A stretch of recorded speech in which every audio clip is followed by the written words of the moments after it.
ஒரே ஆண்டுல 11 மருத்துவக் கல்லூரியை தமிழ்நாட்டுக்கு கொண்டு வந்த ஒரு மகோன்னத தலைவர் நம்முடைய எடப்பாடியார். 11 மெடிக்கல் காலேஜ்.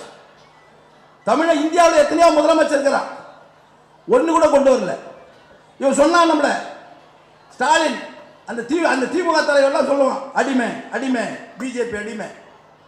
நாங்கள் அடிமை இல்லையா, ராஜதந்திரிகள்.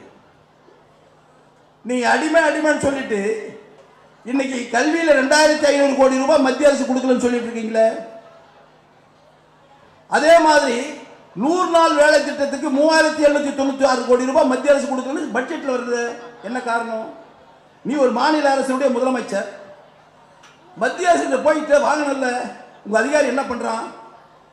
நீ என்ன செஞ்ச இந்த 4 வருஷத்துல? நீ செஞ்சது இந்த 4 வருஷத்துல வருஷத்துக்கு லட்சம் ரூபான்னு சொல்லிட்டு இன்னைக்கு 9,29,000 கோடி கடனோட கடன்கார மாநிலமாக இருக்கிற தமிழகத்தை உருவாக்கியவர் இன்றைய முதலமைச்சர் மு.க. ஸ்டாலின். சென்ட்ரல் கவர்மெண்ட் என்னாச்சுன்னா, மெட்ரோ ரயில் திட்டம்ன்றது மிகப்பெரிய வளர்ந்து வந்த நகரம், ஏற்கனவே வளர்ந்து விட்ட நகரம். அந்த திட்டத்தை நிறைவேற்றணும்னா மக்கள் ரொம்ப சிரமப்படுவாங்க. அதற்காக மத்திய அரசு இறங்கி வந்து அந்த திட்டத்தை கொடுத்துருக்கு. மக்களுக்காக கொடுத்துச்சு, உங்களுக்காக கொடுக்கல.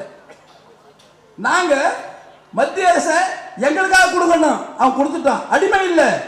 யாரை எப்படி பயன்படுத்த வேண்டும், யாரை எப்படி வழிக்கு கொண்டு வர வேண்டும், யாரை எப்படி வைத்து பணத்தை பெற வேண்டும் என்று ஆடுற மாட்டை ஆடி கிடக்கிறதும் பாடுற மாட்டை பாடி கிடக்கக்கூடிய திறமை மிக்க ஒரு தலைவர் எடப்பாடியார்.